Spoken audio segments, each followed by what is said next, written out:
Ignited Minds Tutorials has recently released a captivating video titled Human Eye and the Colorful World. This educational video caters to both Class X CBSE and Maharashtra State Board, offering valuable knowledge on various topics related to the eye and the colorful world we live in. One of the key areas covered in this video is the use of lenses to correct eye defects such as myopia, hypermetropia, and presbyopia. The tutorial provides a comprehensive explanation of how these lenses can effectively improve vision and overcome these common eye conditions. Furthermore, the video delves into intriguing phenomena like the rainbow effect and Tyndall effect. It explores the science behind these captivating natural occurrences, shedding light on their underlying principles and intriguing details. Additionally, the video highlights the enchanting beauty of early sunrise and late sunset, discussing the scientific reasons behind their occurrence. It offers a fascinating exploration into the factors that contribute to these unique phenomena and explains their significance in our daily lives. Overall, Ignited Minds Tutorials has delivered an incredible knowledge-packed video, perfect for students seeking a thorough understanding of the human eye and the colorful world. With its concise explanations and visually engaging content, this tutorial promises to ignite the minds of learners, inspiring curiosity and fostering a deeper appreciation for the wonders of our natural world.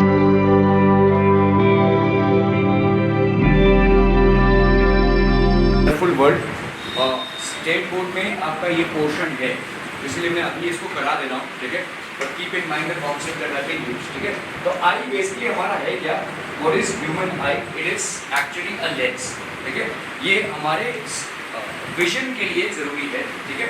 Human eye and the colourful world, human body and invention of the science are closely related, ठीक है। सो ये सब देखो, अगर आप देखोगे एक clench fist मतलब पावर, ये देखिए हैमर यूज होता है, ठीक है। लेग, व्हील, सिमिलरली भाई साहब ब्रेन, ठीक है, कंप्यूटर, ठीक है, ह्यूमन आई, कैमरा, हर चीज का आपको भाई साहब एक साइंस का इन्वेंशन मिल जाएगा कोरिलेटेड। जैसे अगर आप देखोगे लेंस का कोरिलेटेड इमेज, आपको कोरिलेटेड जो आपका ऑब्जेक्ट है वो कैमरा मिल जाएगा, ठीक है।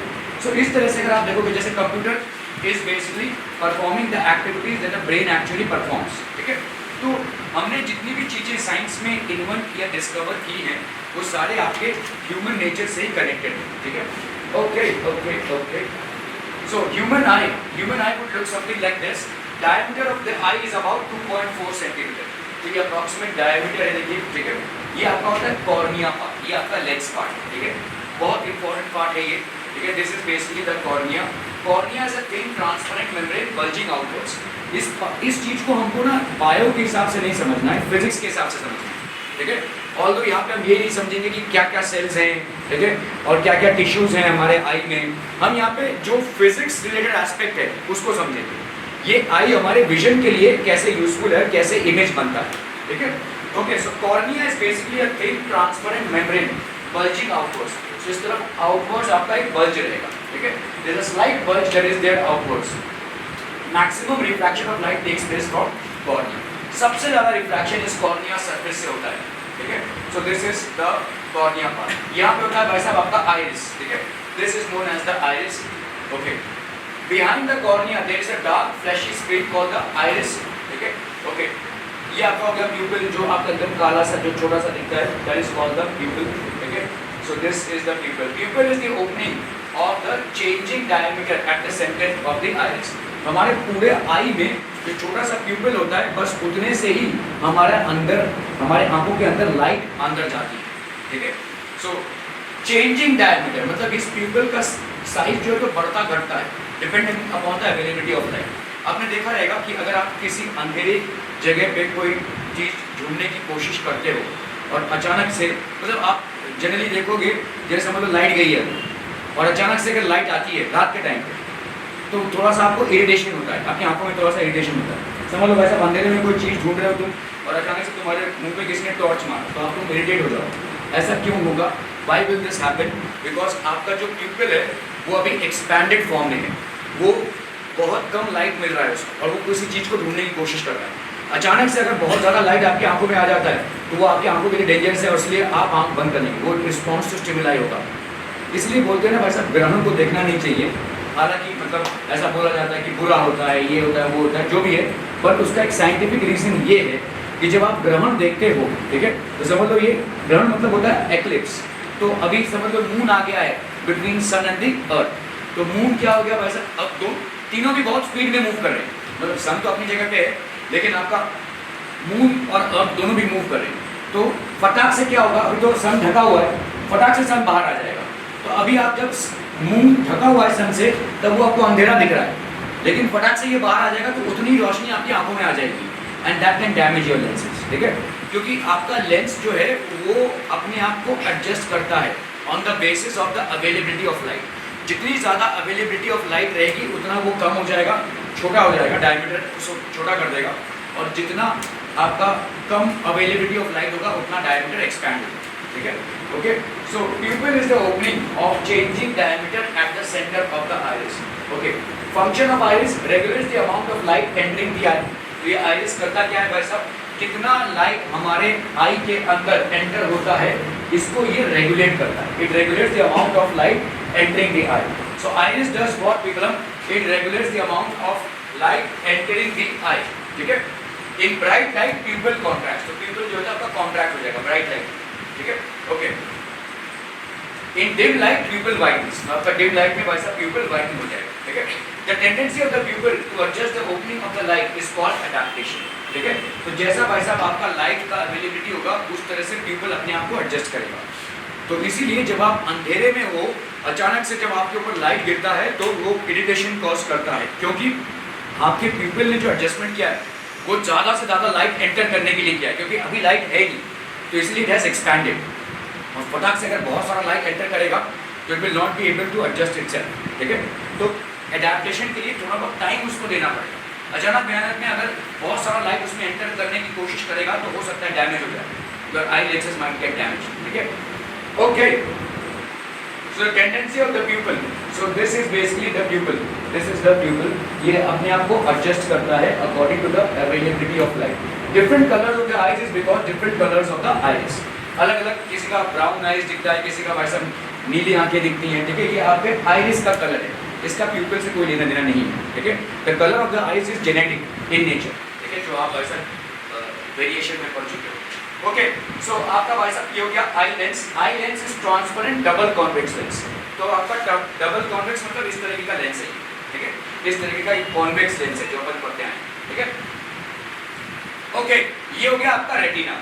सारा जो भी इमेज बनता है इस रेटिने पे बनता है, ठीक है।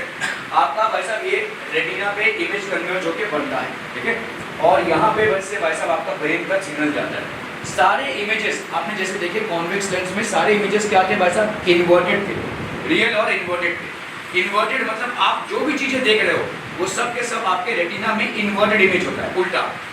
लेकिन ये मैसेज और आपका भाई साहब यहाँ पे ऑप्टिक नर्व होता है, ये ऑप्टिक नर्व से आपके ब्रेन में जाता है, ब्रेन उसको सीधा कर देता है, ठीक है। But as a function the image form on the retina will always be an inverted image. It's only when the image information is passing through the optic nerve to the brain that it will readjust itself and you will get a direct image of the object, ठीक है, okay। So ये हो गया भाई साहब आपका retina. The screen on which the image is formed is called the retina, ठीक है। It is light sensitive screen made up of light sensitive cells। तो ये आपका light sensitive cells होते हैं, ठीक है। These cells get activated upon illumination। तो ऐसे भाई साहब ऐसे इल्यूमिनेशन से ये एक्टिवेट होते हैं। These are light sensitive cells, ठीक है, ये लाइट सेंसिटिव सेल्स होते हैं, okay. Has two kinds of light sensitive sales. आपके ये रेटिना में दो तरीके के होते हैं, एक होता है आपका रॉड्स और एक होता है आपके कोन्स, ठीक है। रॉड्स एंड कोन्स आपके होते हैं, ये आपका बायोलॉजिकल फैक्टर है। कुछ एनिमल्स को आपने सुना रहेगा, उनको वो कलर ब्लाइंड होते हैं, they can not see colour, ठीक है। और कुछ एनिमल्स होते हैं जो रात में बहुत अच्छा देख सकते हैं, सुबह नहीं देख सकते। और कुछ एनिमल्स होते हैं सुबह अच्छा देख सकते हैं लेकिन नॉक्टर्नल नहीं होते, रात में उतना उनका, जैसे आउल होता है, owl can actually have a very powerful, owl has a very powerful I site during the night time, ठीक है, लेकिन दिन के टाइम पे वो ऑलमोस्ट अंधा हो जाता है। दिन में यहाँ पे आ रहा था, किसी पेड़ के ऊपर एक आउल था और बेचारे को दिख नहीं रहा है और सब लोग उसको मतलब पीछे पड़े हुए उसको उतारने में, ठीक है, बहुत इतना बड़ा सा था वो आउल, और वो पेड़ के ऊपर था और पता नहीं 10-15 लोग मिलकर उसको उतारने की कोशिश कर रहे थे। अरे भाई उसको नहीं दिखता है, ठीक है, उनको नहीं दिखता है, दिन के टाइम पे उनको बिल्कुल भी नहीं दिखता है। You will not be able to see outs, they will be at some place, at a hidden place, कहीं पे तो रहेंगे। दिन के टाइम पे उनको नहीं दिखता क्योंकि उनकी आंखें जो है इतने लाइट में एडजस्ट नहीं हो पाती हैं, ठीक है। ये रॉड्स एंड कोन्स का फंक्शन भी कुछ ऐसा ही है जो हम देखेंगे, ठीक है। सो रॉड्स एंड कोन्स, तो रॉड्स एंड कोन्स होता है, rods are responsible for adjusting our eyes to different intensities of light, ठीक है। मतलब हमारे आई को ये एडजस्ट करते हैं as per the intensity of light available, ठीक है, हमारे आई को एडजस्ट करते हैं ये रॉड्स, ठीक है। और क्या है भाई साहब, cones are responsible for the perception of colour. कुछ जगहों पे भाई साहब कुछ लोगों को कभी कभी आप बोलेंगे भी कि आपने सुना रहेगा कि यार ये कलर मेरे को नहीं दिखता है, ग्रीन कलर नहीं दिखता है या ब्लैक कलर नहीं दिखता है। ये ऐसा हो सकता है, ब्लैक एंड व्हाइट तो सबको दिखेगा, लेकिन कभी कभी हम बोलते हैं कि कुछ कलर्स किसी इंसान को दिखते नहीं है, दे आर कलर ब्लाइंड। उस पर्टिकुलर कलर के लिए उनके अंदर ब्लाइंडनेस होती है, ठीक है। मतलब आपको हरा नीला पीला दिखता होगा लेकिन उनको ब्लैक एंड व्हाइट दिख रहा है, ठीक है। सो ये वहाँ पे कोन्स के एडजस्टमेंट में गड़बड़ है, या वहाँ पे कोन्स जो है जेनेटिकली उस कलर का कोन्स नहीं। तो this is basically responsible for the perception of colour. आप जो ऑब्जेक्ट्स देखते हैं उनका परसेप्शन आपको इस कोन्स से मिलता है, ठीक है, ओके। सो ये हो गया आपका ऑप्टिक नर्व। ऑप्टिक नर्व क्या करता है, ये रेटिना पे जो इमेजेस फॉर्म हुए हैं इसका इंफॉर्मेशन ब्रेन तक पहुंचाता है, carries electrical signals to the brain. Electrical signal फट से होता है ना। अच्छा आज आपने देखा, परसों ब्रेन बोलेगा अच्छा तुमने ये देखा था, ऐसा नहीं होगा, ऐसा फटफट होता है, ठीक है। It is basically optic nerve which carries electrical signals to the brain. These are electrical signals that are carried to the brain. Aqueous humour होता है, आपकी आंखें देखो हर समय भीगी रहेंगी और भीगे रहना ही जरूरी है। अगर आंखों का पानी सूखने लगे तो प्रॉब्लम हो जाएगी, ठीक है। बहुत सारा आप इस टाइम पे देखोगे, ये क्या कहते हैं अपना कोरोना के टाइम पे ऐसा बहुत सारे, क्योंकि लोग वर्क फ्रॉम होम कर रहे थे और लोग भाई साहब जो स्टूडेंट्स थे वो भी मतलब दिखा रहे थे कि हम पढ़ रहे हैं, ठीक है।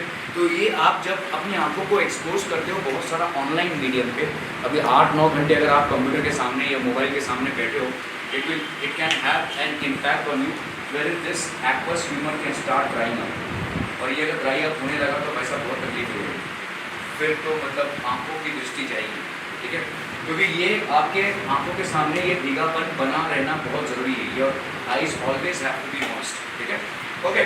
खैर आपका वर्चुअस ह्यूमर हो गया, ठीक है। ब्लाइंड स्पॉट, एक स्पॉट होता है जिसको अपन ब्लाइंड स्पॉट बोलते हैं। अभी देखो होता क्या है कि अगर किसी ऑब्जेक्ट को आप देख रहे हो तो उसका इमेज, जो ऑब्जेक्ट को आप देख रहे हो उसका इमेज इस रेटिना पे बनता है, यहाँ पे बना या भाई साहब यहाँ पे कहीं पे भी बन सकता है, कहीं पे भी बने वो भाई साहब ऑप्टिक नर्व से ब्रेन तक जाता है। लेकिन अगर यहाँ पे बन गया किसी चीज़ का इमेज, मतलब वो चाहे दूर हो चाहे पास हो, वो उसको आप देख ही नहीं पाएंगे, you will not be able to see. अगर ये ब्लाइंड स्पॉट इतना टुन्नू सा है, ठीक है, इसको परफेक्टली ब्लाइंड स्पॉट बोलते हैं। मतलब रेटिना पे एक ऐसा स्पॉट है जहाँ पे अगर किसी ऑब्जेक्ट का इमेज बनता है तो उसको आप देख नहीं पाएंगे, ठीक है, irrespective of whether it is too close or whether it is too far from you, you will not be able to see, ठीक है। क्लियर है, समझ में आ रहा है, ओके। सो आपका वैसा ये एक ब्लाइंड स्पॉट होता है, ठीक है। सिलियरी मसल्स होते हैं, इनका बहुत ज़्यादा फंक्शन है। देखो ये मसल्स होते क्या हैं, ये स्ट्रेच करते हैं।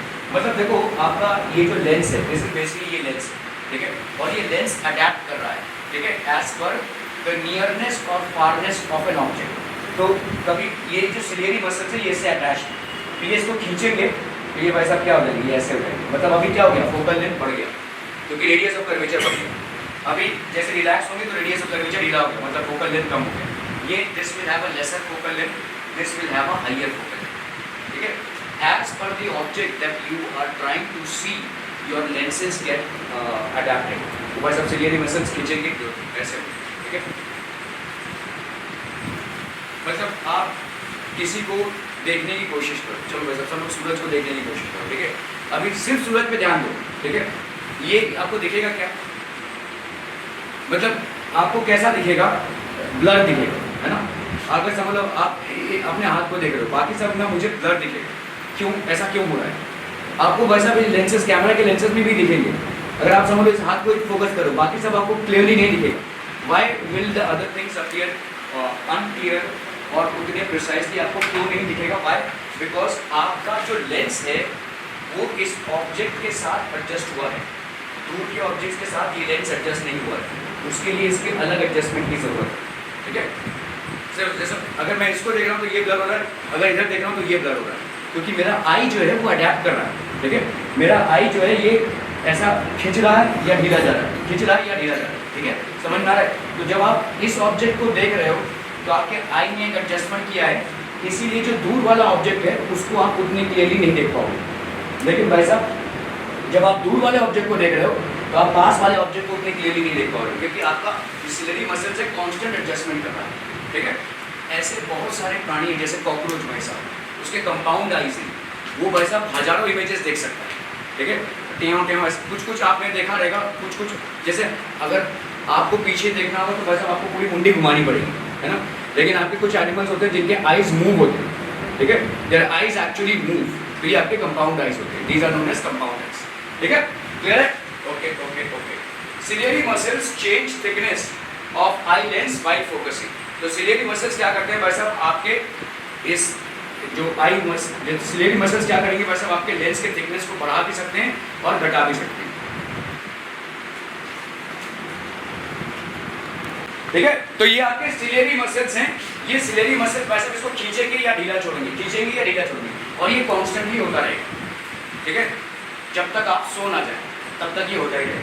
ठीक है, टिल द टाइम यू आपने शटर डाउन कर लिया तो अलग बात है, लेकिन जब तक आप जगे हुए तब तक भाई साहब ये चलता ही रहेगा। ठीक है, ओके ओके ओके। ये सब आपके भाई साहब सिलोटिक कोट है, कोरॉइड है, इससे हमको मतलब नहीं है, हमको भाई साहब सिर्फ इससे मतलब है। इस पूरे टॉपिक में हमको सिर्फ इस लेंस से मतलब है, इस लेंस से और इस लेंस में जो होते हैं डिफेक्ट है उससे मतलब है। ठीक है, ओके। तो let's learn how to draw human eye. तो हम ह्यूमन आई को बेसिकली कैसे ड्रॉ करते हैं, ये आपका लेंस हो गया, देखो इस तरह से ड्रॉ करेंगे वैसा डायग्राम में कैसे बनाना है वो तुम बनाओ। ठीक है, ये आपके मसल्स हो गए। सो this is how you will draw and label it. ठीक है, लाइक स्पॉट हो गया। Okay, match the function responsible. तो आपका वैसा प्यूपिल क्या हो जाएगा भाई साहब, प्यूपिल is basically regulates the amount of light that enters the I.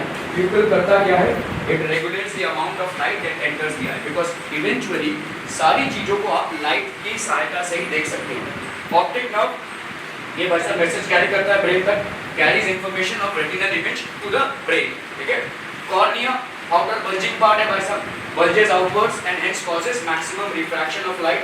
Cone cells क्या होते हैं भाई साहब, they cone cells basically conveys the color of image to the brain. ये कलर के लिए रिस्पॉन्सिबल होते हैं cone cells। ठीक है, iris क्या होता है भाई साहब, what is the iris? It imparts color to the human eye. तो आप बोलते हैं ना किसी का आई का कलर ब्लू है, किसी का ब्राउन है, ये जो कलर आता है ये आइरिस से आता है। ठीक है, आई लेंस बेसिकली क्या हो जाएगा, converges the rays of light so that the image is formed on the retina within the eye. It forms a real and inverted image. देखो हमेशा आपका क्या होगा, रियल इमेज तो बनेगा, लेकिन हमेशा जिस भी ऑब्जेक्ट को आप देखना चाहोगे उसका इन्वर्टेड इमेज ही बनेगा। ठीक है, you are always doing everything उल्टा, हर चीज को आप उल्टा ही देख रहे हैं। ये सिर्फ आपके मैसेज और इलेक्ट्रिकल सिग्नल से ऑप्टिक नर्व से होते हुए ब्रेन तक मैसेज जा रहा है जो उसको सीधा कर रहा है। ठीक है, मतलब ऐसा समझ लो कि भाई साहब कोई कंप्यूटर है और कंप्यूटर उल्टा है तो ये इसको ऐसे सीधा कर देगा। ठीक है, क्लियर? ओके। रॉड सेल्स क्या होते हैं, they are responsible for controlling the intensity of light, ये इंटेंसिटी को कॉरेस्पॉन्ड करते हैं। ठीक है, conveys the degree of brightness to the brain. हमारे अंदर रॉड सेल्स हैं, लेकिन आउल के अंदर या जितने भी नॉक्टर्नल एनिमल्स होते हैं उनके अंदर रॉड सेल्स नहीं होते, रॉड सेल्स बहुत कम होते हैं, जिसके वजह से उनको रात में अच्छा दिखता है लेकिन दिन में अच्छा नहीं दिख पाता है, क्योंकि वो इंटेंसिटी ऑफ लाइट को सहन नहीं कर पाते। ठीक है, ओके। पावर ऑफ अकोमोडेशन, इसको क्या बोलते हैं, the capacity of the lens to change its focal length as per need is called power of accommodation. तो हमारा ये जो लेंस है ये वैसा छोटा मोटा होता जा रहा है। ठीक है, ये अपने फोकल लेंथ को चेंज करता जा रहा है। तो ये जो आपका है, this power, the capacity of the lens to change its focal length as per the need is called power of accommodation. तो जरूरत के हिसाब से अपने फोकल लेंथ को चेंज करना, ये उसका हो गया भाई साहब। ठीक है, फार अवे ऑब्जेक्ट है, देखो फार अवे ऑब्जेक्ट है, बहुत दूर का कोई ऑब्जेक्ट है तो इसका भाई साहब क्या हो जाएगा, ये खींच जाएगा।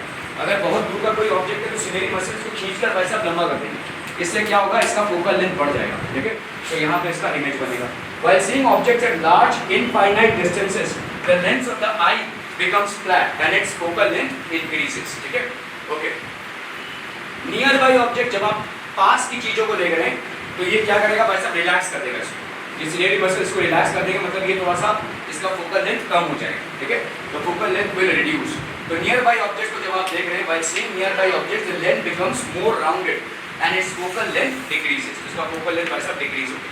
ठीक है, the minimum distance of an object from a normal I is 25 centimetre. इसको अपन बोलते हैं least distance of distinct vision. अगर आप किसी चीज को देख रहे हैं, आप 25 सेंटीमीटर तक क्लियरली देख सकते हैं, 25 सेंटीमीटर तक. This is called the distance of distinct vision, least distance of distinct vision. ठीक है, और ये सबके लिए सही है, सबके लिए 25 सेंटीमीटर ही रहेगा.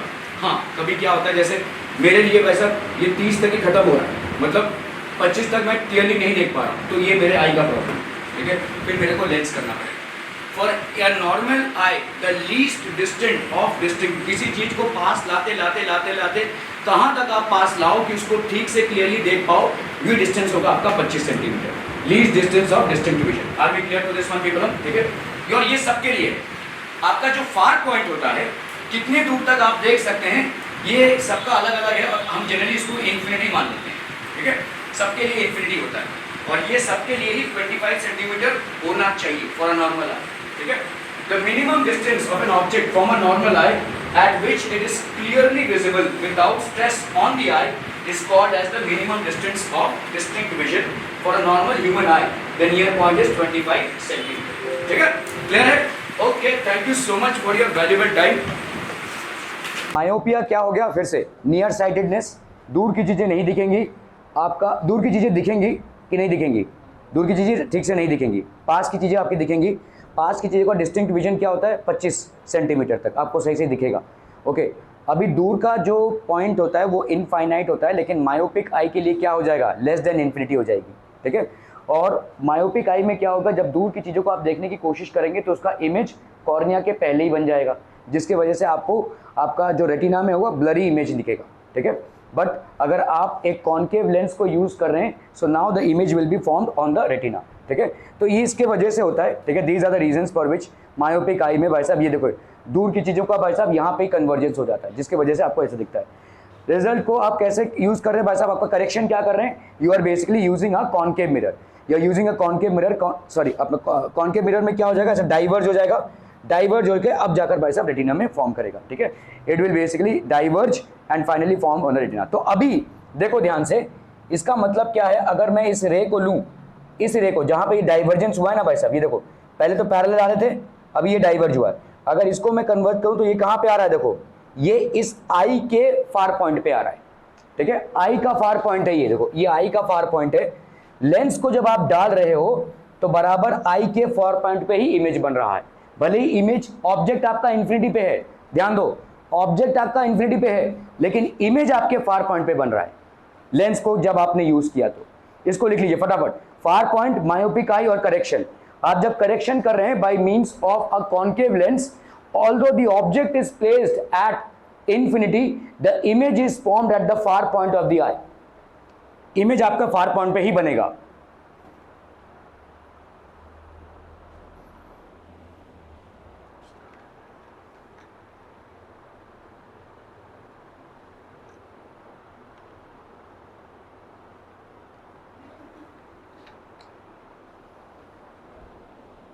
By using a concave mirror you can rectify this. ठीक है, आप एक कॉन्केव मिरर के जरिए इस प्रॉब्लम को रेक्टिफाई कर सकते हैं. तो myopia, again myopia is what? Near sightedness because of which you are able to see objects placed nearby effectively. However, you are not able to see objects which are placed at infinity or far off points. Now, for a myopic eye, the far point needs to be lesser than infinity. So only if an object is placed at its far point will then eye be able to see the image. Now, in order to correct this defect, what we are using? A concave lens. Concave lens is basically a diverging lens. It will make sure that the image of the object is formed directly on the retina, so that the image appears, or rather the light rays appear to be coming from the object placed at the far point instead of infinity. ठीक है, समझ में आ रहा है ये? Okay okay okay. Power of lens is negative, क्योंकि आपको मालूम है कॉन्केव लेंस का पावर क्या होता है, नेगेटिव। कॉन्केव लेंस का पावर नेगेटिव क्यों होगा, आप बताइए। फोकल लेंथ नेगेटिव होगा, कॉन्केव लेंस का फोकल लेंथ नेगेटिव होगा, तो इसलिए पावर भी आपका नेगेटिव हो जाएगा, ठीक है। Okay okay okay. तो अगर आपको किसी ने बोला कि मेरे चश्मे का पावर नेगेटिव है, तो आपको फट से समझ में आना चाहिए कि this person is having a myopic defect, ठीक है। इनका मायोपिक है, मायोपिक आई लेंस है। मायोपिक आई लेंस से मतलब इसको दूर की चीज़ें साफ नहीं दिखती हैं, पास की चीज़ें इसको बराबर दिख रही हैं। अगर कोई नेगेटिव पावर बोल रहा है आपको, अगर कोई चश्मे का पावर आपको नेगेटिव बता रहा है, तो इसका मतलब आप कॉन्केव लेंस यूज कर रहे हैं। और कॉन्केव लेंस किसके लिए यूज होता है, टू करेक्ट मायोपिया, ठीक है। ओके, अभी हम बात करेंगे भाई साहब हाइपरमेट्रोपिया की। What is hypermetropia, far sightedness. तो दूर की चीजें आपको ठीक से दिख रही हैं। अभी फार साइटेडनेस में आपका जो फार ऑफ पॉइंट होता है वो क्या होता है, इन्फिनिटी। मतलब इनफाइनाइट डिस्टेंस में कोई ऑब्जेक्ट अगर है तो आपको क्लियरली दिखेगा, ठीक है। लेकिन पास की चीजें आपको नहीं दिखेंगी। नियर पॉइंट कितना होता है आई का, 25 centimetre. Least distinct of distinct vision, 25 centimetre तक एक नॉर्मल आई सारी चीजों को देख सकता है, ठीक है। Okay, so far of object near by object है भाई साहब, ठीक है। ये पेशेंट व्यू हो गया। तो देखो अगर पेशेंट व्यू देखेगा कोई, समझ लो ये फार ऑफ नियर बाई ऑब्जेक्ट का ऐसा धुंधला तस्वीर आएगा। फार ऑफ ऑब्जेक्ट इसको क्लियरली दिखेगा, ये समझ लो फार अवे ऑब्जेक्ट है, ये इसको क्लियरली दिख रहा है। लेकिन नियर बाई ऑब्जेक्ट ऐसा धुंधला दिखेगा, ठीक है। किसका, जिसको हाइपरमेट्रोपिया है, जिसको हाइपरमेट्रोपिया है, ठीक है। Okay, so let's look at it. Normal eye, भाई साहब नॉर्मल आई में क्या होता है, least distance of distinct vision is 25 centimetre. तो अगर कोई 25 सेंटीमीटर तक ऑब्जेक्ट है तो उसका क्लियर इमेज रेटिना पे बनना चाहिए नॉर्मल आई में, ठीक है। Okay, so let's see this. तो आपका देखो क्लियर इमेज बन रहा है, ठीक है, inverted clear image. Okay, defected आई में क्या होगा भाई साहब, इसी का क्या होगा, बियॉन्ड रेटिना बनेगा, ठीक है। डिफेक्टेड में क्या हो जाएगा भाई साहब, बियॉन्ड रेटिना बनेगा। मतलब आपको कोई एक ऐसा लेंस यूज करना है ताकि इनका विड्थ कम हो जाए और ये बराबर रेटिना पे इमेज बने, समझ में आ रहा है। और इसीलिए अपन कौन सा लेंस यूज करते हैं, कॉन्वेक्स लेंस, ठीक है। सो ये हो गया आपका defected eye. This defect may arise due to shortening of the eyeball. तो ये shortening of the eyeball के लिए होता है। The light rays from a nearby object arriving at the eye lens get converge at a point beyond the retina. तो ये भाई साहब रेटिना के बियॉन्ड कन्वर्ज हो रहा है, ठीक है, जिसके वजह से आप इसको नहीं देख पा रहे। ओके, सो करेक्शन क्या हो जाएगा भाई साहब, this defect can be corrected by using a convex or a converging lens of appropriate focal length. तो आपने भाई साहब कॉन्वेक्स लेंस यूज किया है अप्रोप्रिएट फोकल लेंथ का, इसको कन्वर्ज करने के लिए, ठीक है। ओके, सो फार अवे ऑब्जेक्ट्स भाई साहब आपका क्लियर है, नियर बाई ऑब्जेक्ट्स आपका क्या है भाई साहब, अनक्लियर है, ठीक है।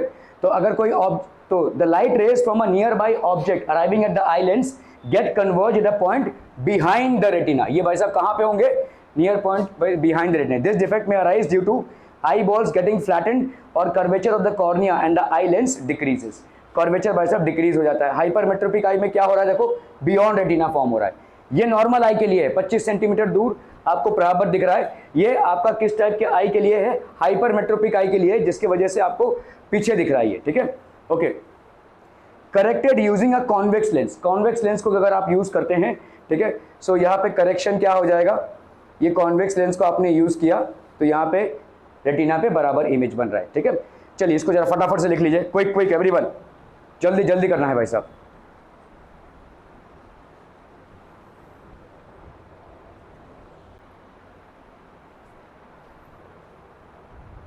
So power of a lens भाई साहब क्या हो जाएगा यहाँ पे, पॉजिटिव, क्योंकि आपका फोकल लेंथ यहाँ पे किसका है, कॉन्वेक्स लेंस का है। कॉन्वेक्स लेंस का फोकल लेंथ आपका पॉजिटिव होता है, तो पावर भी क्या हो गया भाई साहब यहाँ पे, पॉजिटिव, ठीक है।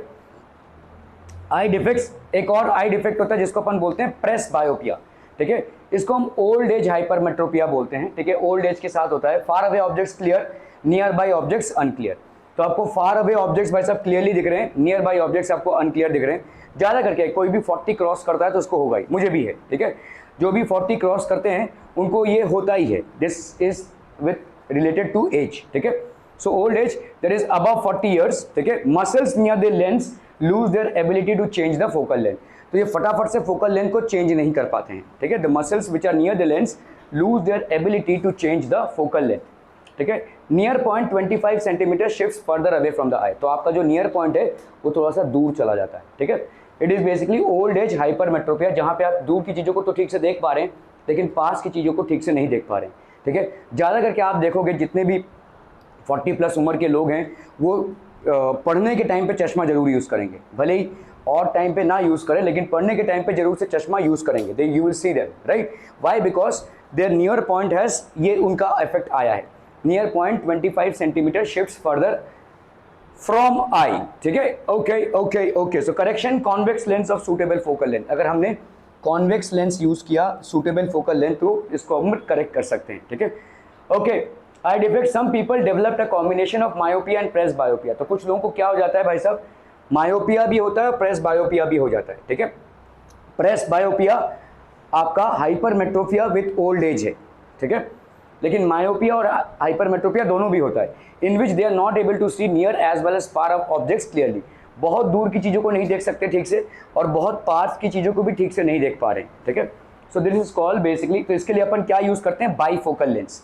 बाईफोकल लेंस ज़्यादा करके आपके जितने भी बाईफोकल लेंस होते हैं, देखो जिस तरीके का बाईफोकल लेंस है यहाँ पे वैसा एक ऐसा है, this is basically for reviewing near by objects, और ऊपर वाला जो है वो आपके फार ऑफ ऑब्जेक्ट्स के लिए।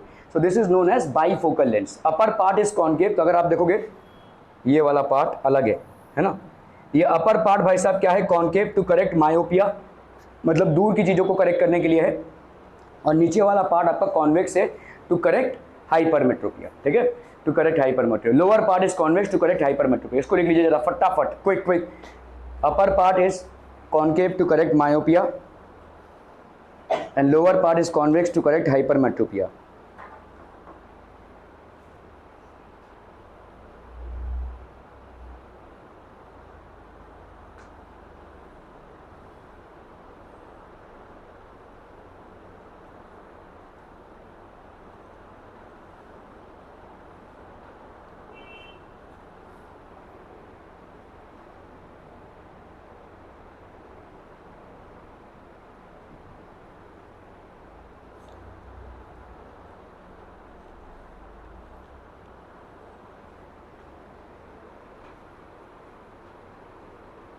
तो बिल्कुल भी नोट्स नहीं बना रहा है,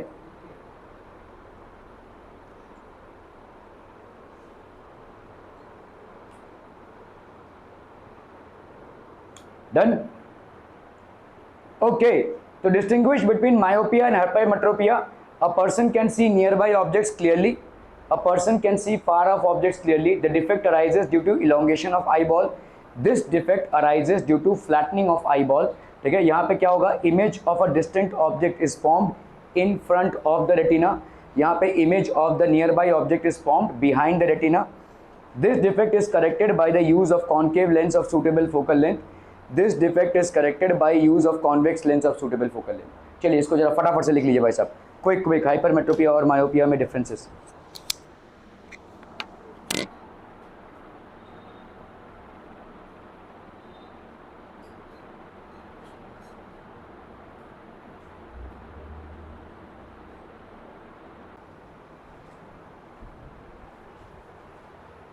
Okay.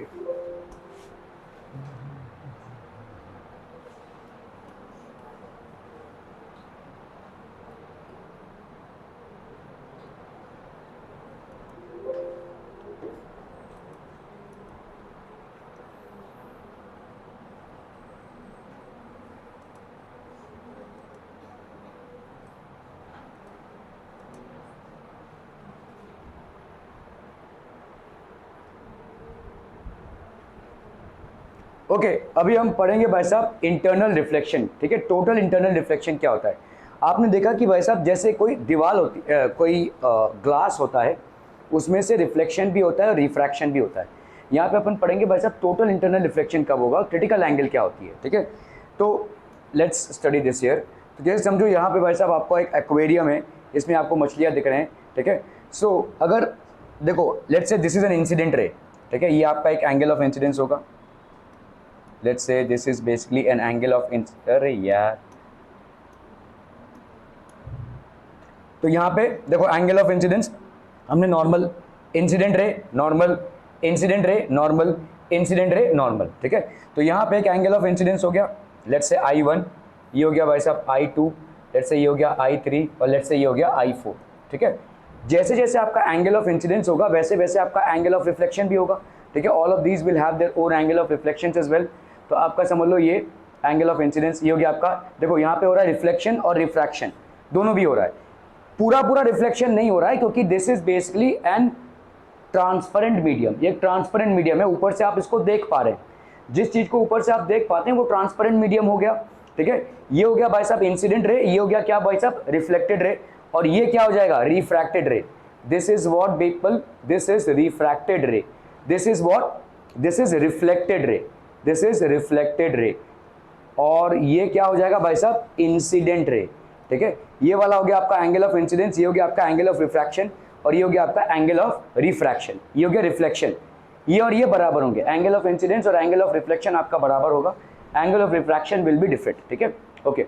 तभी अभी हमने भाई साहब ये 30 डिग्री अगर होगा तो ये वाला कितना हो जाएगा बोलो 30 डिग्री, 35 हो गया अगर ये, तो ये वाला कितना हो जाएगा, दिस विल बी 30 डिग्री, ये वाला अगर 35 है तो ये वाला भी आपका 35 हो जाएगा। फिलहाल अपन रिफ्लेक्शन को नहीं समझ रहे हैं, फिलहाल अपन समझ रहे हैं एंगल ऑफ रिफ्रैक्शन को। देखो यहाँ पे एंगल ऑफ इंसिडेंस जब 30 था तो एंगल ऑफ रिफ्रैक्शन कितना हुआ 50, एंगल ऑफ इंसिडेंस जब 35 हो गया तो यहाँ पे कितना हो गया 70, एंगल ऑफ रिफ्रैक्शन जब 40 हो गया तो यहाँ पे एंगल ऑफ रिफ्रैक्शन क्या हो गया 90। इसके बाद क्या होगा बोलो, पूरा का पूरा इधर आ जाएगा, इसी को अपन बोलते हैं टोटल इंटरनल रिफ्लेक्शन। तो ये कब होता है, देखो पहली बात तो ये है कि लाइट यहाँ पे कहाँ से कहाँ ट्रैवल कर रही है, वाटर से एयर में, है ना। So light is travelling from a denser to a rare medium, तो लाइट कहाँ से ट्रैवल कर रही है भाई साहब, डेंसर टू रेयर मीडियम। तो लाइट जब डेंसर से रेयर मीडियम में ट्रैवल करती है it bends away from the normal, when light travels from denser to rare medium it bends away from the normal. तो ये लाइट जा रही थी, ये bend away from the normal, ये लाइट जा रही है bend away from the normal, bend away from the normal, and so on and so forth. So when light travels from a denser to a rare medium it bends away from the normal. जैसे जैसे आप angle of incidence को बढ़ाओगे वैसे वैसे आपका angle of refraction बढ़ता रहेगा। क्यों? क्योंकि आपको मालूम है रिफ्रैक्टिव इंडेक्स जो कांस्टेंट होता है वो क्या होता है, sine i by sine r होता है। आई को बढ़ाएंगे तो आर भी बढ़ेगा, sine i by sine r होता है, तो आई को बढ़ाएंगे तो आर भी बढ़ेगा, ठीक है। तो जैसे जैसे आप इंसिडेंस को बढ़ाते जाएंगे आर भी आपका बढ़ता जाएगा, जैसे जैसे एंगल ऑफ इंसिडेंस को बढ़ाते जाएंगे आपका आर भी भाई साहब बढ़ता जाएगा, it will keep on increasing. Clear है, समझ में आ रहा है ये, it will keep on increasing, okay. तो यहाँ पे आपका क्या हो जाएगा भाई साहब, this will basically undergo total internal reflection, ठीक है। ये वाला आपका 90 डिग्री हो जाएगा और उसके बाद पूरा का पूरा रिफ्लेक्ट हो जाएगा, रिफ्रैक्शन होगा ही नहीं, ठीक है। पूरा का पूरा आपका भाई साहब क्या हो जाएगा, रिफ्लेक्शन हो जाएगा। जैसे समझ लो ये बाहर जो आपका कांच है, अगर समझ लो यहाँ कोई बिल्डिंग है और आप इधर खड़े हो बाहर ही, तो आपको वो बिल्डिंग भाई साहब रिफ्लेक्शन से दिखेगी। ये कांच सभी मिरर का काम करने लगेगा, ठीक है। ये कांच जो है वो मिरर का काम करने लगेगा, हालांकि ये पॉलिश्ड नहीं है लेकिन ये मिरर का काम करने लगेगा। मतलब यहाँ पे क्या हो गया, आपका रिफ्रैक्शन भाई साहब हो ही नहीं रहा है, पूरा का पूरा रिफ्लेक्शन हो रहा है, और इसी को अपन क्या बोलते हैं, टोटल इंटरनल रिफ्लेक्शन। वो एंगल जिसमें आपका रिफ्रैक्शन एंगल 90 डिग्री का हो जाता है, इस एंगल ऑफ इंसिडेंस को अपन क्या बोलते हैं, critical angle. This angle is known as the critical angle. So when light travels from denser to rare medium, as and when we keep on increasing the angle of incidence, the angle of refraction also keeps on increasing, and there comes a point when due to the angle of particular angle of incidence the angle of refraction becomes 90 degree. This is a point of critical angle, इसको अपन बोलते हैं critical angle. And after this critical angle, if we further increase the angle of incidence, the entire refracted ray is going to be reflected. This phenomena is known as total internal reflection. Are we clear on this one? This phenomena is known as total internal reflection. Clear है? यहाँ पे आते हैं, देखो ठीक है, समझ लो इसको अपन क्या लिख सकते हैं, बोलो हम refractive index of second medium with respect to first, ये क्या हो जाएगा, sine i, that is sine 40 by, यहाँ पे क्या लिख सकते हैं, साइन 90, और मैंने आपको पढ़ाया था साइन 90 की वैल्यू होती है 1, तो आपका refractive index of second medium with respect to first will be equal to sine of 40 या साइन ऑफ क्रिटिकल एंगल, ये हो जाएगा आपका refractive index. Refractive index will be sine of critical angle, ठीक है, ओके। तो experiment showing total internal reflection, ये भाई साहब आपका रे ऑफ लाइट है getting reflected from surface. Total internal reflection आपका जो है ये फिनोमिना आप देखोगे जब बहुत गर्मी का दिन होगा तो आपको रास्ते पे, हाईवे पे ऐसा लगेगा कि जानो पानी है ना, इमेज दिख रहा है, एक्चुअली में वो है नहीं, but this phenomena is basically known as mirage. ये मिराज कैसे होता होगा, देखो आपके अलग अलग एटमॉस्फेयर के लेवल्स हैं, ठीक है। मिराज इन डेजर्ट, तो आपके देखो ये लेयर्स हैं, ये एयर के लेयर्स हैं, जो एयर का लेयर ग्राउंड के करीब होगा वो सबसे ज़्यादा हीट रिसीव करेगा, तो वॉल्यूम एक्सपैंड हो जाएगा, तो less dense. This will be a little more denser, this will be a little more denser. तो आप देखोगे डेंसिटी जो है तो इंक्रीज होती जाएगी as and when we go up from the level of the ground upwards, the density of air increases, the density keeps on increasing as and when we go from the level of from the ground level upwards, the density of air increases. क्या ये समझ में आ रहा है? तो ये less dense, ये मोर dense, ये मोर डेंस, ये उससे भी ज़्यादा डेंस। तो अगर मैं इन दोनों लेयर्स को कंपेयर करूं तो इसको बोल सकता हूं रेयर मीडियम और इसको बोल सकता हूं डेंसर मीडियम। तो डेंसर मीडियम से रेयर मीडियम में लाइट का ट्रैवलिंग हो रहा है। ओके, अभी देखो ये डेंसर है, ये रेयर है। अभी समझ लो ये इससे लाइट निकल रहा है, रे of light is basically travelling, ठीक है। यहाँ पे सन के रेज आए, ये भाई साहब कहाँ से कहाँ जा रहा है, देखो डेंसर से rare. So when light goes from denser to rare medium it bends away from the normal. तो भाई साहब ये क्या हो गया, नॉर्मल हो गया, इससे बेंड अवे हो गया, ठीक है। अभी क्या हो रहा है, ये वाला डेंसर है इससे, तो this is more denser and this is rare, again it will be bended. तो आप देखो यहाँ पे अगर मैंने नॉर्मल ड्रॉ किया तो ये और ज्यादा बेंडिंग दिखाएगा, ठीक है। एक और भाई साहब नॉर्मल ड्रॉ किया तो और ज्यादा बेंडिंग दिखाएगा। और फाइनली क्या हो जाएगा भाई साहब, फाइनली यहाँ पे एक ऐसे एंगल पे आप पहुंच चुके हैं जो क्रिटिकल एंगल बन गया है। क्रिटिकल एंगल के बाद क्या होगा, टोटल इंटरनल रिफ्लेक्शन, फिर रिफ्रैक्शन होगा ही नहीं, मतलब ये टुपुक से इधर चला जाएगा, ठीक है। There will be no refraction. So now what is going to happen, ये आपका टोटल इंटरनल रिफ्लेक्शन। तो अभी क्या हो रहा है, देखो इस बंदे को भाई साहब ये दिख रहा है, इसकी जो मुंडी है वो ऐसे तो सामने से दिख रही है, लेकिन ये वाले का इमेज यहाँ पे फॉर्म होगा, समझ में आ रहा है, इसका ऐसा इमेज यहाँ पे फॉर्म होगा। So if I extend this line, if I extend this line, ठीक है, यहाँ पे क्या हो रहा है भाई साहब, this is going to extend here, और ऐसा लग रहा है कि यहाँ पे पानी है जिसकी वजह से इसका इमेज फॉर्म हो रहा है। एक्चुअली पानी एग्जिस्ट ही नहीं कर रहा है, ठीक है। सो जो लोग डेजर्ट एरियाज में होते हैं इनको अक्सर दिखेगा। आप भी कभी बहुत गर्मी के मौसम में हाईवे पे होंगे तो आपको थोड़ा बहुत ऐसा दिखेगा कि मतलब ट्रक का या आती हुई गाड़ियों का बहुत दूर से ना ऐसा लगता है कि पानी है समझ लो रोड में, और उसका इमेज आपको दिख रहा है, you will be able to see that image, ठीक है, क्लियर है। तो इस तरह से ये इसको बोलते हैं अपन mirage. Mirage is basically hope. Deserts में लोग जो लोग होते हैं उनको तो चारों तरफ रेती रेती दिखता है, अगर थोड़ा सा भी पानी का आभास उनको दिखता है तो it will be better for them, ठीक है। तो ये एक होप है इनके लिए। इसको जरा बंद करेंगे, बहुत डिस्टर्ब करते हैं, ठीक है। So this is basically a ray of hope for them, mirage. Clear है, are we clear? Okay okay okay. So inverted image of the tree see, तो आपको भाई साहब ट्री का क्या दिखेगा, इन्वर्टेड इमेज। और ये तभी हो सकता है जब यहाँ पे पानी हो या कोई मिरर हो, तो इसको लगता है कि पानी है, एक्चुअली वहाँ पे पानी नहीं है, ठीक है, एक्चुअली वहाँ पे पानी नहीं है, ठीक है। सो ये भी किसकी वजह से हो रहा है, टोटल इंटरनल रिफ्लेक्शन की वजह से हो रहा है। This is happening due to total internal reflection, ठीक है, ओके। जैसे the water you can see is actually the reflection of blue sky on the ground due to mirage, ठीक है। तो आपका भाई साहब ये जो समुद्र का पानी हमको नीला दिखता है, एक्चुअली में नीला नहीं है, ठीक है। ये आपका जो आसमान का कलर है वही वहाँ पे रिफ्लेक्ट हो रहा है, ठीक है। ये भी आपका भाई साहब रिफ्लेक्ट हो रहा है और आपको ऐसे दिख रहा है। ये जब आप ऐसे समुद्र का पानी ऐसे उठाओगे तो वो सफ़ेद ही दिखेगा, कुछ है ही नहीं उसमें, ठीक है, नीला कलर नहीं है। लेकिन आप दूर से देखोगे तो इंटरनल ऐसा आ रहा है ना, देखो टोटल इंटरनल रिफ्लेक्शन, ट्रिरो ऐसे आ रहा है। This is basically a total internal reflection, मतलब ऊपर जो आकाश है उसका इमेज हो रहा है यहाँ पे। This is also forming due to total internal reflection. जैसे अगर आप हाईवे में रहोगे, बहुत गर्मी का मौसम है अगर, तो आपको ऐसा लगेगा कि भाई साहब पानी है इधर, ऐसे ऐसे दिखेगा पानी, इमेज दिख रहा है इसका, ठीक है, लेकिन एक्चुअली वहाँ पानी नहीं है, ठीक है। वहाँ अगर आप पहुँचोगे तो वो पानी नहीं होगा। यही सेम मिराज इफेक्ट होता है, ठीक है। Have you seen water on highway on roads in summer season on a hot afternoon? So again same effect होगा। जब बहुत ज़्यादा गर्मी होती है तो आपका जो एयर होता है वो तप जाता है, और तप जाता है तो भाई साहब वो वॉल्यूम एक्सपैंड करेगा, डेंसिटी उसकी कम हो जाएगी। तो जैसे जैसे आप ग्राउंड के ऊपर जाते जाओगे डेंसिटी गिरती जाएगी, rare to denser, rare to denser, ऐसा होता जाएगा, ठीक है, क्लियर है।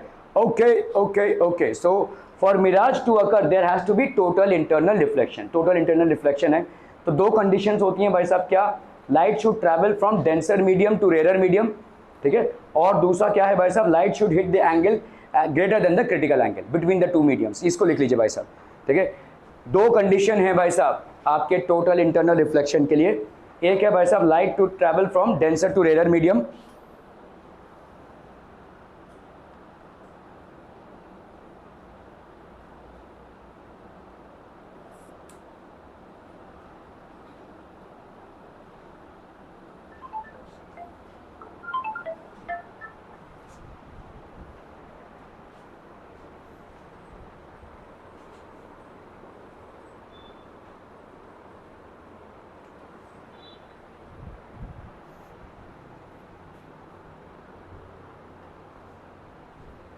हेलो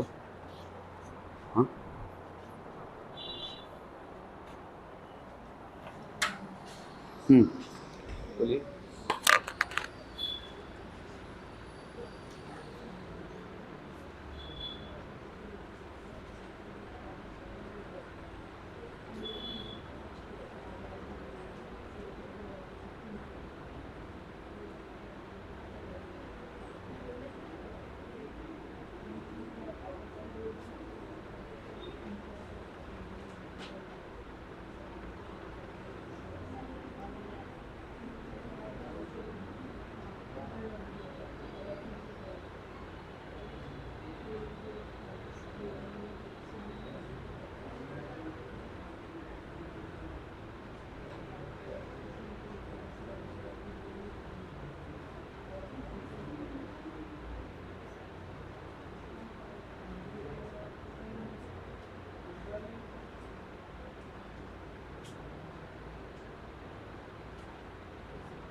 ओके चलिए भाई साहब, dispersion of white light, Newton का एक्सपेरिमेंट है। देखो एक देखो ये प्रिज्म है जो दुकानों में आपको मिल जाएगा, 10-15 रुपए में मिलता है भाई साहब। ये प्रिज्म से या आपका ये, इसको न्यूटन का डिस्क भी बोलते हैं।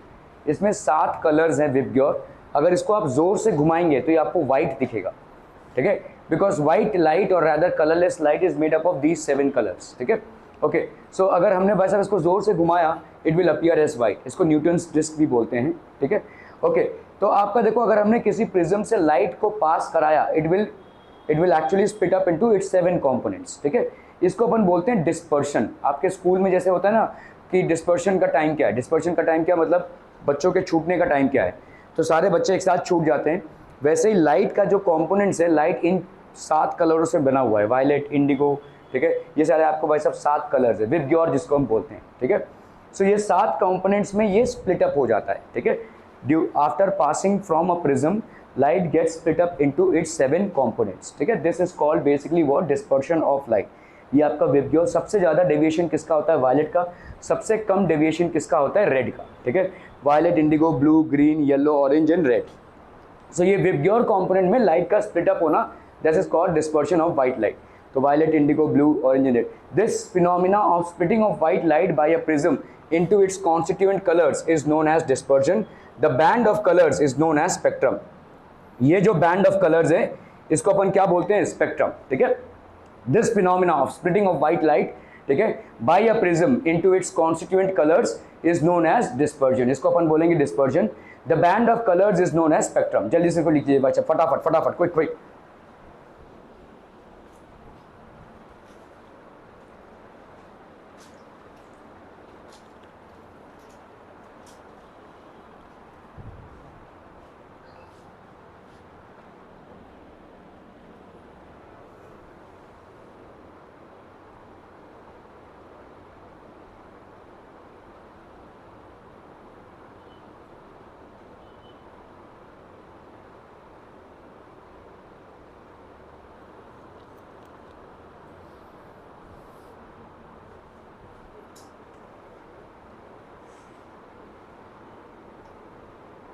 जल्दी फटाफट। डन हो गया। Okay, the cause of dispersion of white light is the change in the speed of light, ठीक है, विथ वेवलेंथ। तो लाइट का चेंज हो रहा है स्पीड अलोंग विथ वेवलेंथ। तो ये जो डिस्पर्शन का फिनोमिना है, ठीक है, what is the cause of this dispersion? The cause of dispersion of white light is the change in the speed. Change in speed क्यों हो रहा है? क्योंकि ये ग्लास में आ रहा है। जैसे ही एयर से ग्लास में आता है, there will be a change in the speed of light with wavelength. तो यहाँ पे चेंज इन स्पीड हो जाएगा with wavelength. This is the cause of splitting up of white light, ठीक है। तो आपका व्हाइट लाइट ऐसे जाना चाहिए। यहाँ पे देखो, इसको अपन बोलते हैं मिनिमम डेविएशन, ठीक है, मैक्सिमम वेलोसिटी, ठीक है, आपका मिनिमम डेविएशन, ये आपका मैक्सिमम डेविएशन हो जाएगा। Okay, recombination of white light. अगर अपन ने देखो एक प्रिज्म अपन ने यूज किया तो लाइट क्या हो जाएगा, 7 कंपोनेंट्स में डिस्पर्स हो जाएगा। उसके सामने अगर एक उल्टा प्रिज्म रख दिया तो अगेन लाइट फिर से एक कॉम्बिनेशन हो जाएगा, अगेन वो सारे कंपोनेंट्स एक हो जाएंगे, ठीक है। ओके, सो अगर हमने देखो यहाँ पे रेड से लेकर वायलेट में सारे कंपोनेंट्स भाई साहब ये हो जाएंगे। अगर इस प्रिज्म को खिसका कर हमने इधर कर दिया, ठीक है, तो अभी क्या हो जाएगा बोलो, this will be again giving us a white light, ठीक है। So this is called recombination of white light. तो आपका व्हाइट लाइट एक प्रिज्म से भाई साहब ऐसे स्प्लिट अप होता है, दूसरे प्रिज्म को उल्टा करके अगर उसके सामने रखेंगे तो again it will form white light, ठीक है। ओके ओके ओके, सो आपका भाई साहब glass can be considered as a combination of two inverted prism, hence there is no dispersion in a glass slab. अगर एक कोई ग्लास स्लैब लेंगे, ठीक है, ये आपका ग्लास स्लैब हो गया, ये दो प्रिज्म से बना हुआ है, ऐसे दो प्रिज्म से, इससे और इससे, मतलब यहाँ पे जैसे उल्टे उल्टे प्रिज्म है वैसे ही दो प्रिज्म से। इसीलिए ग्लास में से अगर किसी चीज़ को अगर आप डालेंगे किसी रे ऑफ लाइट को, तो ये इसका कोई डिस्पर्शन नहीं होगा, there will be no dispersion, ठीक है। ओके, अभी we will see what is rainbow. Rainbow is generally form when we have both sunlight and water, ठीक है। रेनबो का जो फिनोमिना है, ये जो आपका स्ट्रक्चर है, ये आपका सन का स्ट्रक्चर है, ठीक है। This is a spherical structure which is representing the sun as a sphere. तो यहाँ पे होता क्या है, देखो, the rainbow is an arc of 7 colours visible in the sky which is produced by the dispersion of sun's light by rain drops in the atmosphere.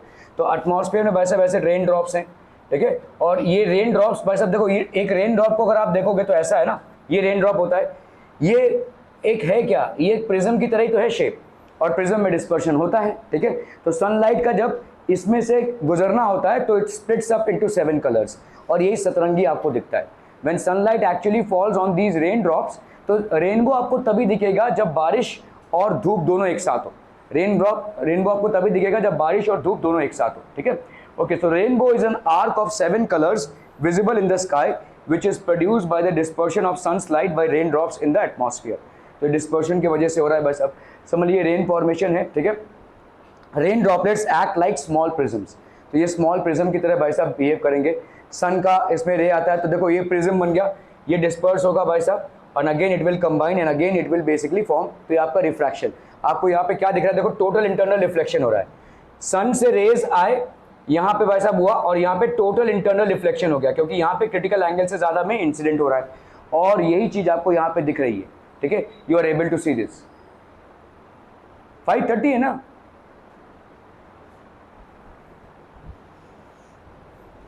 डाला और उस बाल्टी के पानी को जोर से उथल पुथल किया, तो आपका क्या हो जाएगा, what will happen, this is basic, the coin will also seem to be in a turbulent motion, ठीक है।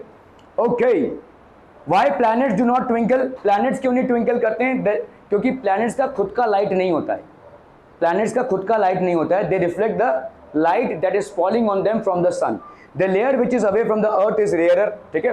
Planet is near to the earth, पहली बात तो ये है कि planet point sources of light नहीं है, दे आर गुड साइज, ठीक है, उनका भाई साहब साइज बहुत बड़ा है, और they are near to the earth than the stars. So planets can be considered as a collection of a large number of point sources. तो ऐसा मान सकते हैं कि प्लैनेट में बहुत सारे पॉइंट सोर्सेज हैं, ठीक है, a lot of point sources are there, okay. So ऐसे planets are much closer as compared to the stars, काफी क्लोजर हैं, they therefore do not appear as point sources but appear as a collection of point sources of light, ठीक है, collection है भाई साहब। Because of changes in the atmosphere refractive index, the position as well as the brightness of the individual point source changes, ये position change होती रहती है, ठीक है।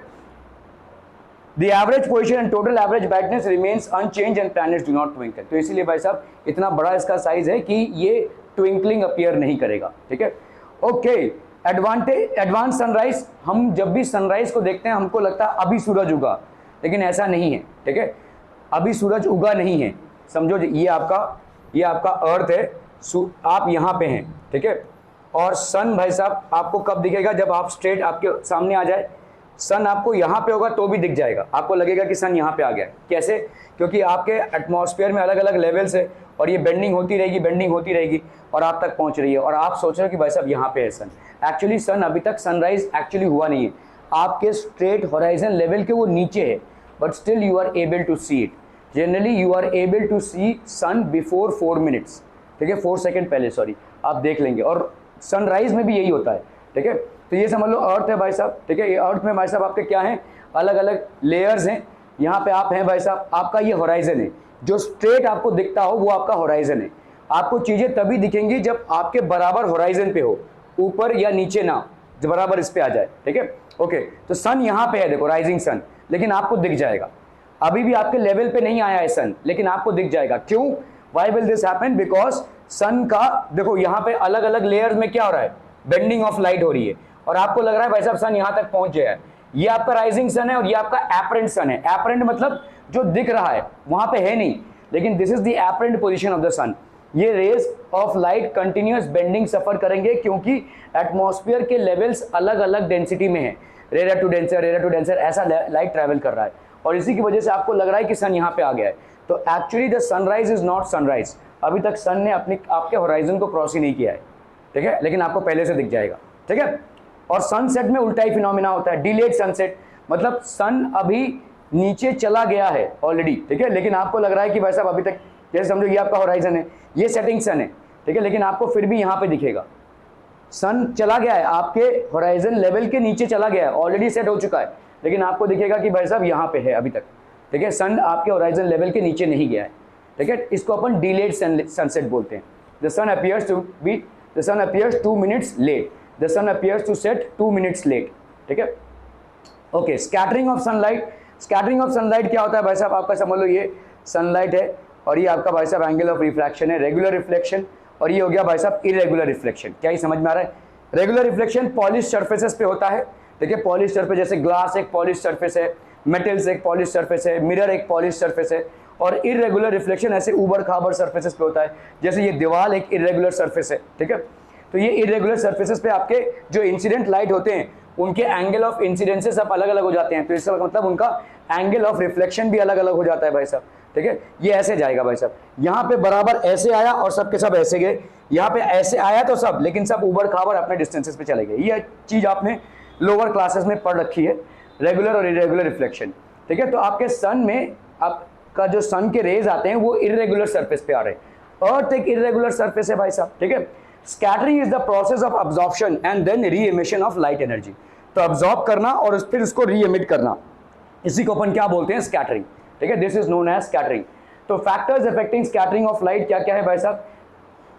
दीज आर द फैक्टर्स, क्या? वेवलेंथ, वेवलेंथ मतलब क्या होता है? देखो दिस इज वेवलेंथ, एक वेव का जो लेंथ होता है ये एक वेव है, ठीक है, यहां से लेकर यहां तक एक वेवलेंथ है।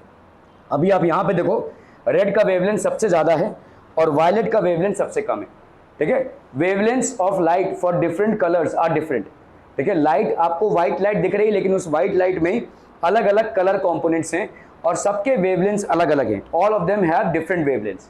तो आपका भाई साहब अगर आप देखोगे वायलेट का वेवलेंथ कितना है? 4000 एंगस्ट्रॉम, एंगस्ट्रॉम मतलब कितना होता है?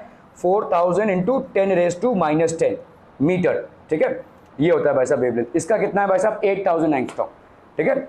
इसका रेड का कितना है भाई साहब? 8000 angstrom. Violet light is scattered nearly 16 times more than red light, तो वायलेट लाइट की जो स्कैटरिंग है वो ऑलमोस्ट 16 गुना ज्यादा है, किससे? रेड लाइट से, ठीक है। Size of particle, smaller particle है भाई साहब, बिगर पार्टिकल का ज्यादा स्कैटरिंग होगा, वेरी बिगर पार्टिकल का स्कैटरिंग होगा। तो यहाँ पे देखो ये जो लाइट्स हैं ये स्कैटर हो रहे हैं, इन पे जब से गिरेगा चितर बितर होगा, ठीक है। लाइट के पार्टिकल्स गिर रहे हैं, चितर बितर हो रहे हैं, तो जैसे जैसे भाई साहब पार्टिकल का साइज बढ़ता जाएगा वैसे वैसे स्कैटरिंग भी बढ़ती जाएगी, ठीक है।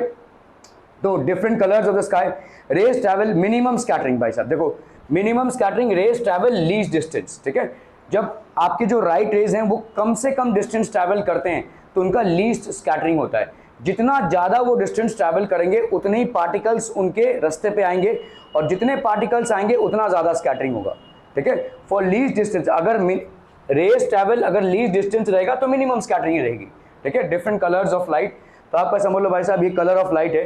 रेज ट्रैवल लॉन्ग डिस्टेंस, जितना ज़्यादा डिस्टेंस ट्रैवल करेंगे उतना ज़्यादा स्कैटरिंग। तो जब सर के ऊपर हो आपका सूरज तो भाई साहब क्या होगा?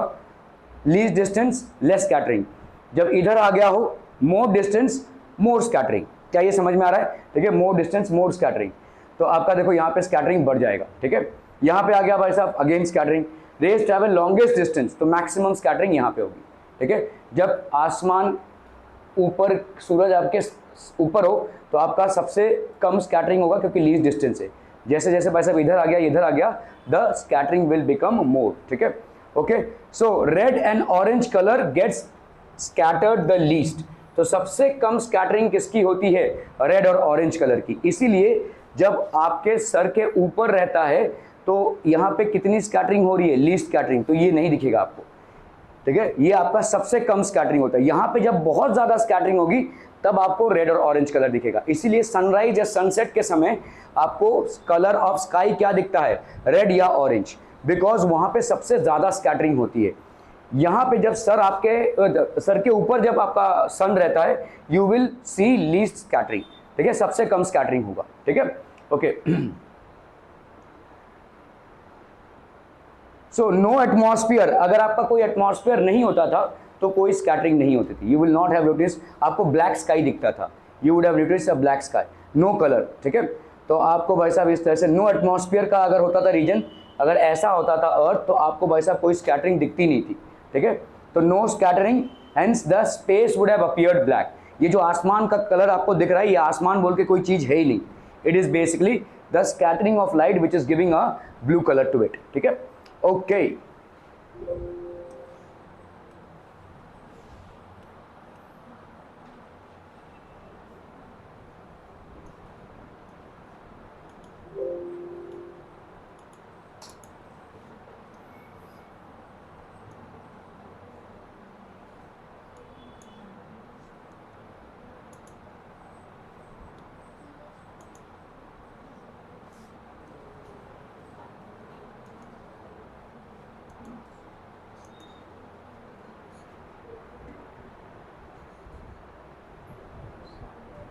ओके, टिंडल इफेक्ट क्या होता है, देखो, the phenomena of scattering of light by colloidal particles. अभी जैसे मिल्क आपका एक कोलोडियल मिक्सचर है, सस्पेंशन मिक्सचर है, ठीक है।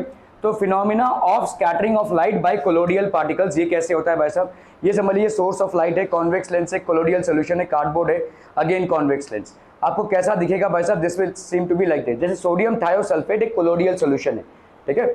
यहाँ पे कैसा हो जाएगा, सल्फ्यूरिक एसिड हो गया भाई साहब, ये सारे कोलोडियल सोल्यूशन है, देखो सोडियम थायोसल्फाइड, सल्फ्यूरिक एसिड, मिल्क भी, ठीक है, कोलोडियल सोल्यूशन है। इस कोलोडियल सोल्यूशन से तो आपका violet, indigo, blue get scattered most, hence solution आपका क्या हो जाएगा, ब्लूइश हो जाएगा, ठीक है। कोलोडियल सोल्यूशन क्या करेगा, आपके इसको स्कैटर करेगा, लाइट रे को स्कैटर करेगा। यहाँ पे देखो violet, indigo and blue get scattered the most, hence the colloidal solution will turn bluish, आपको bluish दिखेगा ये। Orange and red are scattered the least, hence reddish orange spot is observed on the screen। तो यहाँ पे सबसे कम scattering जिन colours की होती है वो यहाँ पे इकट्ठा हो जाएंगे, और सबसे ज़्यादा स्कैटरिंग जिस कलर की होती है वो सोल्यूशन को कलर दे देंगे। सोल्यूशन का कलर ब्लू नहीं है, लेकिन जब आप उस पर लाइट फेंकते हैं तो लाइट में वायलेट और इंडिगो और ब्लू, इनका भाई साहब सबसे ज़्यादा स्कैटरिंग होता है, तो हर एक पार्टिकल पे स्ट्राइक करके ये स्कैटर हो रहे हैं, इसीलिए आपको सोल्यूशन का कलर ब्लू दिख रहा है, लेकिन सोल्यूशन का एक्चुअल कलर ब्लू नहीं है। और ऑरेंज और रेड, ये सब जो कलर्स हैं, इनका लीस्ट स्कैटरिंग होता है, इसीलिए आपको यहाँ पे एक ऑरेंज या रेड स्पॉट दिखेगा, मतलब आपका जो लाइट है उसका डिवीजन हो गया है, थोड़े बहुत स्कैटरिंग हो रहे हैं जो कलर इंपार्ट कर रहे हैं सोल्यूशन को, और थोड़े बहुत भाई साहब वहां पे जाकर जमा हो रहे हैं जो आपका भाई साहब लीस्ट स्कैटरिंग है, ठीक है, okay. The far point of a myopic person is 80 centimeter in front of the eye. What is the nature and power of the lens to correct the defect? Myopic eye के लिए कौन सा lens use करते हैं आप, हाँ, concave, okay, चलिए भाई साहब ये तो हो गया। What is the nature and power of the lens? The nature of the lens is concave. Power क्या हो जाएगा बोलो, myopic, the far point is this much, तो far point क्या हो गया, इमेज डिस्टेंस की ऑब्जेक्ट डिस्टेंस, इमेज आपका इन्फिनिटी पे है, ऑब्जेक्ट कहां पे होना चाहिए, मतलब देखो ऑब्जेक्ट आपका इन्फिनिटी पे, इमेज कहां पे होना चाहिए, फार पॉइंट पे होना चाहिए, है ना। तो आप यहां पे क्या बोल सकते हैं, अगर मायोपिक आए ना, मतलब दूर की चीज नहीं दिख रही है, तो आपका ऑब्जेक्ट डिस्टेंस हो गया माइनस इन्फिनिटी, इमेज डिस्टेंस क्या हो जाएगा, far point, that is how much, minus 80 centimetre in front of the eye, ठीक है। इस तरफ ही है भाई साहब, क्योंकि आपका आई लेंस इधर ही है ना, इंसिडेंट रे के इधर ही अगर होगा तो वर्चुअल इमेज हो गया, वो वर्चुअल इमेज मतलब माइनस 80 हो गया, ठीक है, ओके। आपको यहाँ पे फोकल लेंथ को कैलकुलेट करना है, पढ़ लीजिए भाई साहब, 1/f is equal to 1/v minus 1/u, तो 1/v कितना हो गया बोलो, माइनस 80 माइनस 1/u, मतलब माइनस माइनस 1/इंफिनिटी, 1/इंफिनिटी की वैल्यू कितनी हो जाएगी भाई साहब, 0, ठीक है। So this will be how much, minus 1/80, तो 1/f का वैल्यू कितना हो गया भाई साहब, माइनस 1/80, ठीक है। तो आपको इसको करेक्ट करना है, करेक्ट करना है मतलब आपको इमेज को कहाँ पे फॉर्म कराना है, उसके फार पॉइंट पे फॉर्म कराना है। तो कौन से फोकल लेंथ को आप यूज करेंगे, अभी आपने क्या बोला, कौन से लेंस को अपन यूज करते हैं, ये किसका लेंस हो जाएगा, कॉनकेव लेंस, ठीक है। So this will B basically a concave lens को आप यूज कर रहे हैं। इसका भाई साहब फोकल लेंथ क्या हो जाएगा, फोकल लेंथ ही पूछा है, पावर पूछा है एक्चुअली, तो फोकल लेंथ इसका कितना हो जाएगा, माइनस 80 सेंटीमीटर, मतलब ये कितना हो जाएगा, 8/80/100, 100 मीटर, ठीक है। तो ये हो गया 8/10। तो आपका भाई साहब पावर कितना हो जाएगा 1/f। तो ये हो गया आपका 1/-8/10। 2 4s 8, 2 5s 10। तो ये हो गया आपका माइनस, ये हो गया 5/4, ठीक है। So this one will be 4 1s 4, 4 2s 8, 4 5s 20, -1.25। ये पावर हो गया भाई साहब आपका -1.25 डायोप्टर, ठीक है। 1.45 डायोप्टर ये पावर आपका। तो यहाँ पे देखो ये लेंस है 80 सेंटीमीटर आपको गिवन दिया हुआ है। यू क्या है इन्फिनिटी, ऑब्जेक्ट भाई साहब इन्फिनिटी पे है। इमेज को कहाँ पे फॉर्म कराना है आई के फार पॉइंट पे। तो find the nature and power. तो आपने भाई साहब यहाँ पे क्या किया, so this will B 1/f that is 1.-1.25 d। In myopic I has far point कितना है भाई साहब 2 मीटर है। फार पॉइंट मतलब क्या हो जाता है जहाँ पे इमेज दिखे ठीक से, ठीक है। What type of lens in spectacles would be to increase the far point to infinity. अगर भाई साहब फार पॉइंट को इन्फिनिटी पे लेकर जाना है तो किस टाइप का लेंस यूज करना है, तो वही कर लीजिए। देखो यहाँ पे u की वैल्यू कितनी है -इन्फिनिटी है भाई साहब। फार पॉइंट कितना है भाई साहब 2 मीटर है। 2 मीटर को अपन क्या लिख सकते हैं बोलो, या तो मीटर ही रखो कोई दिक्कत नहीं है, -2 मीटर, ठीक है। 1/f is equal to 1/v minus 1/u। तो ये हो गया -1/2, ठीक है, -1/इन्फिनिटी, माइनस इन्फिनिटी। अभी ये पूरा ही जीरो हो जाएगा, इसका प्लस करो या माइनस कोई दिक्कत नहीं, ठीक है। तो -1/2, तो 1/f is equal to minus, तो फोकल लेंथ यहाँ पे कितना हो गया आपने देखो इसको 2 मीटर ही रखा तो आंसर कितना आ जाएगा -2 मीटर। क्योंकि माइनस आया है तो किस टाइप का लेंस हो जाएगा, ऑब्वियसली कॉनकेव लेंस, ठीक है। तो आपका यहाँ पे किस टाइप का लेंस हो गया बच्चा party, concave lens. Concave lens हो गया तो भाई साहब आपका पावर कितना हो जाएगा 1/f that is -1/2 that is -0.5 dioptre. ये हो गया भाई साहब आपका पावर -0.5 डायोप्टर, ठीक है। क्लियर है, ओके ओके ओके। सो यहाँ पे फोकल लेंथ हो गया भाई साहब ये, तो आपका -2 मीटर, आपका -0.5 डायोप्टर। क्लियर है, ओके ओके ओके। चलिए भाई साहब, the near point of a hypermetropic eye, hypermetropic eye का नियर पॉइंट दिया हुआ है 1 मीटर, ठीक है। What is the nature of the power of, अभी देखो यहाँ पे ऑब्जेक्ट मतलब इमेज कहाँ पे बनना चाहिए भाई साहब, नियर पॉइंट तक, मतलब 1 मीटर पे, मतलब आपका इमेज डिस्टेंस कितना हो जाएगा -1 मीटर, ठीक है। What is the nature and power of the lens to required to correct this defect. आपका भाई साहब किसी ऑब्जेक्ट को अगर आपने रखा है, सॉरी ऑब्जेक्ट को अगर आपने, ये गलत कर दिया मैंने, ठीक है, ऑब्जेक्ट को रखा है उसके नियर पॉइंट पे, दैट इज ऑब्जेक्ट डिस्टेंस हो गया कितना -25 सेंटीमीटर। तो इमेज का डिस्टेंस क्या होगा बोलो, इमेज का डिस्टेंस कहाँ पे होना चाहिए 1 मीटर पे, मतलब -100 सेंटीमीटर, तभी जाकर वो देख पाएगा। तो ये कौन सा फोकल लेंथ हो जाएगा 1/f is equal to 1/v minus 1/u that is -1/100 minus -1/25।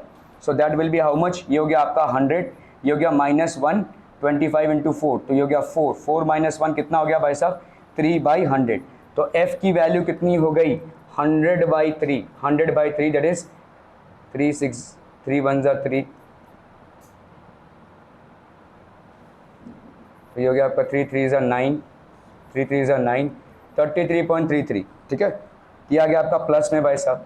तो आपका पावर क्या हो जाएगा 1/, इसको लिख लो भाई साहब 1/f, तो ये हो गया आपका कितना 1/100/3, तो ये 3 ऊपर गया भाई साहब 3/100 डायोप्टर।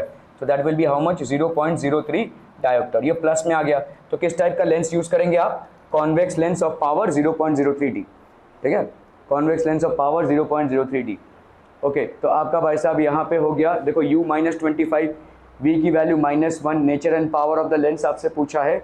तो आपका यहाँ पे आंसर कितना हो जाएगा भाई साहब 33.3, तो आपका 100/33 कैसे आ गया, ओके, ठीक है, पावर आपका +3d आ गया। Okay okay okay.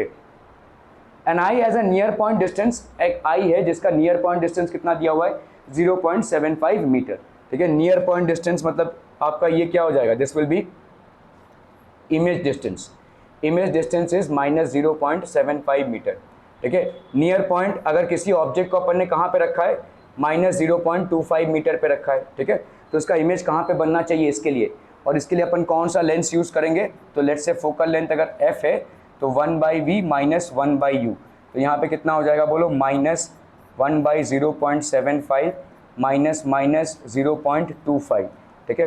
तो यहाँ पे हो गया आपका 0.75, ये हो गया माइनस, यहाँ पे हो गया भाई साहब आपका 23, तो ये हो गया 3 से 1 गया 2 अपॉन 0.75, तो ये हो गया 1/f। तो f की वैल्यू कितनी हो जाएगी बोलो? 0.75/2, 0.75/2, ठीक है। यहाँ पे हो गया आपका 75/200, ठीक है। ये हो गया f का वैल्यू। तो आपका पावर कितना हो जाएगा? Power will be equal to how much? Power will be equal to 1/f, that is 200/75। 25 3 ज़ा 25, 8 ज़ा 200, ठीक है। 3 2 ज़ा 6, 3 6 ज़ा 18, अप्रॉक्सीमेटली इतना डायोप्टर हो गया। This will be the power, ठीक है, this will be the power. तो ये हो गया भाई साहब आपका, this will be equal to कितना देखो 37, और आपका डायोप्टर कितना हो गया 2.67 डायोप्टर, ठीक है। Okay okay okay okay. A person needs a power of -5.5 dioptres for correcting is distant vision, ठीक है। For correcting is near vision he needs a power of this much dioptre, ठीक है। What is the focal length? Easy है भाई साहब, देखो यहाँ पे डिस्टेंट विजन के लिए क्या फोकल लेंथ चाहिए? इतना। For correcting is distant vision, तो आपका यहाँ पे पावर दिया हुआ है कितना है? -5.5 डायोप्टर। तो भाई साहब फोकल लेंथ क्या हो जाएगा? फोकल लेंथ पूछा है आपको, आराम से कैलकुलेट कर सकते हैं भाई साहब। पावर क्या होता है? 1 फोकल लेंथ, तो फोकल लेंथ क्या हो जाएगा? 1 पावर, तो ये हो गया 1/5.5, ठीक है, माइनस, तो ये हो गया कितना भाई साहब आपका 10/55, 5 2 ज़ा 10, 5 11 ज़ा 55, तो ये हो गया कितना? 11 0.1,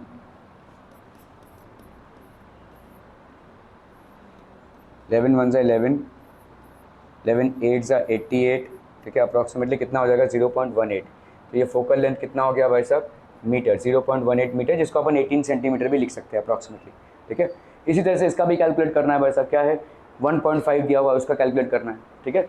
सो this is the way in which we will calculate both of these. तो आपका यहाँ पे हो गया फॉर डिस्टेंट विजन, ये हो गया भाई साहब फॉर नियर विजन, ठीक है। Okay, that basically pretty much completes the chapter. कुछ होमवर्क देंगे अपन जिसको आप